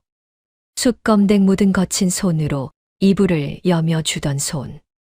장작을 패다 말고 어깨를 한 번 꽉 쥐어 주던 힘. 잘했다. 한마디에 세상을 다 얻은 것 같던 순간. 그 사람이 지금 옥에 갇혀 매를 맞고 있었습니다. 한설 때문에. 한설이 눈을 떴습니다. 아버지를 구하겠습니다. 조학근이 고개를 들었습니다. 왕이 되겠다는 것이 아닙니다. 아버지를 구하겠다는 것입니다. 그 영의정이라는 자를 멈추지 않으면 아버지가 죽습니다. 한설의 눈빛이 달라져 있었습니다. 두려움은 여전히 있었지만 그 아래에 단단한 무엇이 자리 잡고 있었지요. 조학근의 눈에서 눈물이 흘러내렸습니다. 그리고 깊이 절을 올렸지요. 저는 14년을 기다렸사옵니다. 한설이 고개를 저었습니다. 절하지 마십시오. 이 늙은이의 목숨을 걸고 저하를 보증하겠사옵니다. 저하는 이 나라의 임금이시옵니다. 한설은 조학근을 일으켜 세웠습니다. 저를 믿어주시는 것입니까? 14년 전에도 믿었고 지금도 믿사옵니다. 한설은 한참 동안 조학근을 바라보았습니다. 14년을 미친 관상쟁이로 살면서 포기하지 않은 사람. 아무도 믿지 않는 것을 혼자 믿고 걸어온 사람. 한설의 눈가가 뜨거워졌습니다. 태어나서 처음으로 자기 존재를 온전히 인정받는 순간이었지요. 서달이 조용히 입을 열었습니다. 나도 함께 가겠소. 조학근이 서달을 바라보았습니다. 당신은? 서달은 잠시 침묵하다가 말했습니다. 14년 전 윤태형 대감이 저를 이 산골로 보냈사옵니다. 이 아이를 찾아 죽이라는 명을 받고. 한설의 얼굴이 하얗게 질렸습니다. 조학근의 손이 칼자루로 갔지요. 서달이 고개를 숙였습니다. 저는 아이를 찾았사옵니다. 그러나 차마 죽이지 못했사옵니다. 병으로 죽었다고 거짓 보고를 올렸사옵니다. 움막 안이 조용해졌습니다. 그 뒤 14년간 이 마을에서 살았사옵니다. 이 아이가 자라는 것을 지켜보았사옵니다. 서달의 목소리가 떨렸습니다. 겨울에 숯짐을 이고 고개를 넘을 때 뒤를 따라 싸웁니다. 산짐승이 나타나면 멀찍이서 쫓아 주워 싸웁니다. 낯선 자가 마을에 오면 내쫓아 싸웁니다. 한설은 그제야 알았습니다. 겨울 고갯길에서 뒤에 있는 것 같았던 발자국. 울타리에 걸려 있던 토끼. 뒷산에서 낯선 사내를 쫓아준 일. 그를 가르쳐 준 저녁. 전부 서달이었지요. 아저씨. 한설의 목소리가 떨렸습니다. 저를 죽이러 온 사람이 저를 지켜주었단 말입니까? 서달은 고개를 들지 못했습니다. 저는 대감의 명을 어긴 자이옵니다. 군율로 따지면 사형에 해당하지요. 그러나 이 아이를 본 순간 저는 이 아이가 죽여야 할 아이가 아니라는 것을 알았사옵니다. 한설은 서달의 앞에 무릎을 꿇었습니다. 일어나십시오, 저하. 아직 저하가 아닙니다. 그냥 한설입니다. 한설이 서달의 손을 잡았습니다. 고맙습니다, 아저씨. 서달의 눈에서 눈물이 떨어졌습니다. 사냥꾼의 눈에서, 밀정의 눈에서, 14년을 혼자 견딘 사내의 눈에서 처음으로 물기가 번졌지요. 조학근, 한설, 서달. 세 사람은 그 밤 움막 안에서 한양으로 갈 방도를 의논했습니다. 조학근은 14년간 전국을 떠돌며 뜻을 같이 하는 옛 동료들을 규합해 두고 있었지요. 한양 안에서 기다리고 있는 사람들이 있다고 했습니다. 저하가 궁궐에 서시면 모든 것이 달라지옵니다. 한설이 물었습니다. 아버지를 먼저 구할 수 있습니까? 조학근이 고개를 끄덕였습니다. 한양에서 진실이 밝혀지면 만득 어르신도 풀려나실 것이옵니다. 한설은 품에서 타다 남은 삼배 조각을 꺼내 보았습니다. 글씨는 모두 타버렸지만 삼배의 결은 남아 있었지요. 유모가 품에 넣어주던 밤. 만득이 내 어미가 남긴 것이라며 건네주던 봄비 오는 날.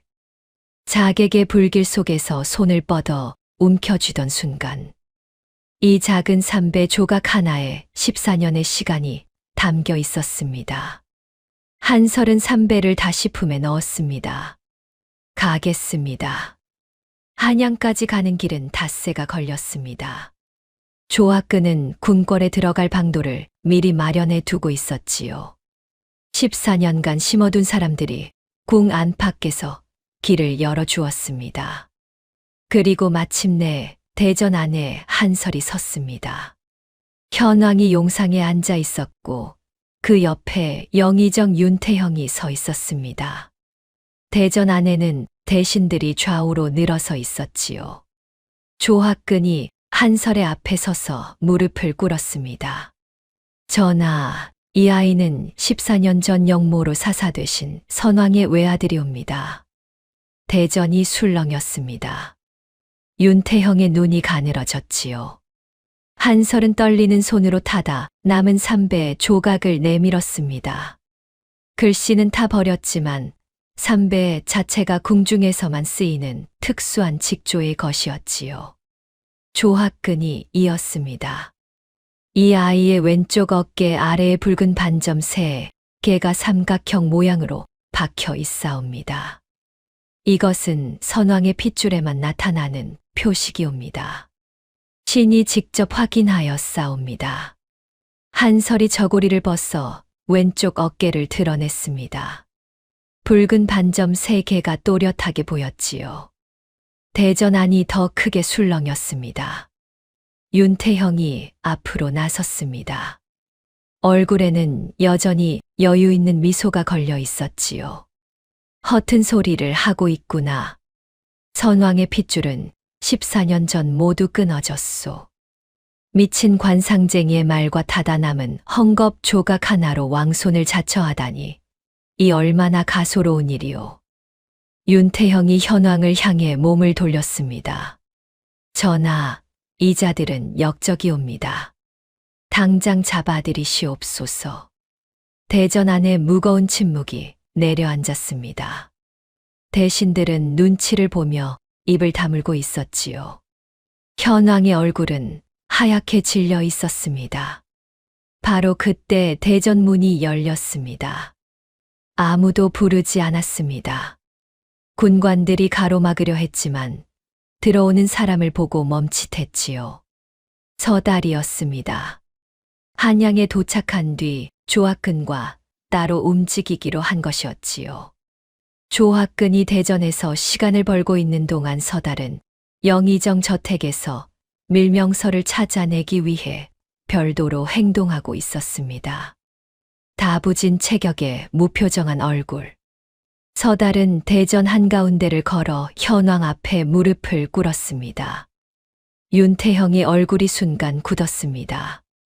산골에 묻어두었던 비밀을 아는 유일한 자가 조정 한복판에 서 있었으니까요. 이 자는 역적과 한패인 자이옵니다. 끌어내시오. 윤태형이 소리쳤습니다. 그러나 서달은 움직이지 않았지요. 서달이 입을 열었습니다. 전하, 14년 전 영의정 대감께서 저에게 명을 내리셨사옵니다. 산골의 아이를 찾아 죽이라고. 대전이 얼어붙었습니다. 저는 그 명을 따르지 못했사옵니다. 아이가 죽었다고 거짓 보고를 올리고 14년간 그 아이 곁에서 살았사옵니다. 윤태형의 얼굴이 일그러졌습니다. 자기가 직전에 핏줄은 모두 끊어졌다. 고 자신만만하게 말한 것이 역으로 돌아왔지요. 핏줄이 끊어진 것이 확실하다면 왜 밀정까지 보내 죽이려 했느냐는 증거가 되는 것이었습니다. 이 자의 말은 거짓이요. 나는 그런 명을 내린 적이 없소. 윤태형이 소리를 높였지만 목소리가 떨리고 있었습니다. 서달이 품에서 접힌 문서 하나를 꺼냈습니다. 14년 전 윤태형이 직접 쓴 밀명서였지요. 서달은 만일을 대비하여 그것을 버리지 않고 간직하고 있었던 것이었습니다. 이것은 대감의 친필이옵니다. 문서가 현왕의 앞에 놓였습니다. 대신들이 웅성거렸지요. 현왕은 문서를 내려다보았습니다. 그리고 천천히 고개를 들어 윤태형을 바라보았지요. 14년간 한 번도 영의정에게 거역하지 못했던 허수아비 왕이었습니다. 매일 밤 죄책감에 시달리면서도 입을 열지 못했던 사람이었지요. 현왕의 입술이 떨렸습니다. 그리고 현왕이 입을 열었습니다. 역적은 저 아이가 아니라 경이요. 대전안이 정적에 쌓였습니다.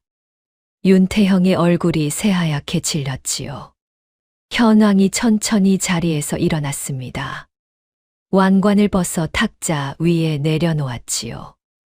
이 자리는 원래 이 아이의 것이었소. 내가 훔치고 있었을 뿐이요. 그 한마디에 대전안이 무너지듯 술렁였습니다. 대신들이 웅성거리고 군관들이 움직이기 시작했지요. 윤태형이 뒤로 물러섰습니다. 그러나 갈 곳이 없었지요. 14년 동안 쌓아 올린 것이 한순간에 무너져 내리고 있었습니다. 나는 이 나라를 위해 한 것이다. 선왕의 무능한 정치를 바로잡은 것이 나란 말이다. 윤태형이 소리쳤지만 그 소리는 텅 빈 대전 안에서 메아리처럼 되돌아올 뿐이었습니다. 군관들이 윤태형을 에워쌌습니다. 윤태형은 끌려가면서도 소리를 질렀지만 더 이상 아무도 그의 말에 귀 기울이지 않았지요. 대전안이 조용해졌습니다. 한설은 그 자리에 서서 용상을 바라보고 있었습니다. 그리고 고개를 돌려 조학근에게 말했지요. 아버지를 데려와 주십시오. 저하, 먼저 즉위를. 아버지가 먼저입니다. 한설의 목소리는 조용했지만 흔들리지 않았습니다. 왕이 되기 전에 먼저 사람이어야 한다는 것. 한설은 그것을 배운 적이 없었지만 이미 알고 있었지요. 만득이 옥에서 풀려난 것은 그 이튿날이었습니다. 한설은 궁궐이 아니라 관아 앞에서 만득을 기다렸습니다. 옥문이 열리고 만득이 나왔을 때 한설의 두 무릎이 꺾였지요. 만득은 한쪽 다리를 절고 있었습니다. 곤장을 맞아 제대로 걷지 못하는 상태였지요. 얼굴에는 멍이 들어 있었고 입술은 트고 갈라져 있었습니다. 그러나 눈빛은 살아 있었습니다. 한설이 왕복을 입은 채 만득 앞에 무릎을 꿇었습니다. 만득이 한설을 내려다보았지요. 숯검댕 대신 고운 비단을 입은 아이. 그러나 그 눈빛은 3살 때 처음 안아 올렸을 때와 똑같았습니다. 이놈아, 임금이 무릎을 꿇으면 안 되지. 한설의 눈에서 눈물이 흘러내렸습니다. 아버지 앞에서는 아들입니다.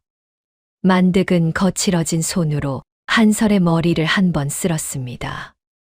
14년 동안 한 번도 울지 않았던 사람이 그 자리에서 처음으로 울음을 터뜨렸지요. 소리 없는 울음이었습니다. 어깨만 들썩이고 눈물만 흘러내렸지요. 한설은 그 거칠어진 손을 두 손으로 잡았습니다. 숯을 굽고 장작을 패고 지게를 치던 손. 겨울밤 제 이불을 벗어 아이를 덮어주던 손. 자기 대신 매를 맞은 손. 관아 앞에 모인 사람들도 차마 그 광경을 정면으로 바라보지 못하고 고개를 돌렸습니다. 한설이 즉위한 뒤 첫 번째로 한 일은 유모의 무덤을 찾는 것이었습니다. 조학근이 안내한 곳은 산골 뒷산에 이름 없는 무덤이었지요. 유모는 잡혀서 고문을 당하면서도 저하가 어디 계신지 끝끝내 말하지 않았사옵니다. 한설은 풀이 무성한 무덤 앞에 섰습니다. 이름도 표식도 없는 무덤이었지요. 한설은 품에서 타다 남은 삼배 조각을 꺼냈습니다. 이것은 이분의 것이옵니다. 한설이 삼배 조각을 무덤 앞에 내려놓았습니다. 그리고 깊이 절을 올렸지요. 바람이 불어 삼배 조각의 끝이 살짝 들렸습니다. 한설은 한참 동안 그 자리에서 일어나지 않았지요. 그리고 한설은 마지막으로 한 곳을 더 찾았습니다. 무주골의 숯가마였지요. 불도 꺼지고 거미줄만 쳐진 빈 가마 안으로 한설이 들어섰습니다. 지붕 틈으로 햇빛이 비스듬히 들어와 가마 바닥을 밝히고 있었지요. 입구 옆 기둥에 눈이 멈추었습니다. 칼로 그은 가로 금이 있었습니다. 하나, 둘, 셋. 한설은 손가락으로 그 금을 하나씩 짚어 올라갔지요. 넷, 다섯, 여섯, 일곱. 맨 아래 금은 3살. 유모가 데려온 그 해. 11, 12, 13, 14. 맨 위 금은 작년. 한설이 떠나기 직전. 14개의 금. 한 줄 한 줄 해마다 하나씩. 매년 정월에 만득이 한설의 키를 재며 조용히 그어둔 자국이었습니다. 만득은 한 번도 사랑한다 말한 적이 없었습니다. 그를 모르니 편지도 못 썼지요. 그저 해마다 아이의 키를 재고 칼로 한 금 긋고 아무 말 없이 다시 숯을 구웠을 뿐이었습니다. 한설의 손가락이 맨 아래 금에서 맨 위 금까지 천천히 올라갔습니다. 14년이 손끝에 지나가는 동안 한설의 눈에서 눈물이 떨어져 숯검댕 묻은 기둥 위에 자국을 남겼지요. 말 한마디 없었습니다. 울음소리도 없었습니다. 그냥 기둥 앞에 서서 한참을 서 있을 뿐이었지요. 바깥에서는 봄바람이 숯가마 굴뚝을 돌아 불고 있었습니다. 처마 끝에서 새 한 마리가 울었지요. 사람이 귀한 것은 어디서 태어났느냐가 아닙니다. 어떻게 살았느냐가 사람을 만드는 것이지요. 낮은 곳에서도 마음을 잃지 않은 사람에게 세월은 반드시 제 자리를 찾아줍니다.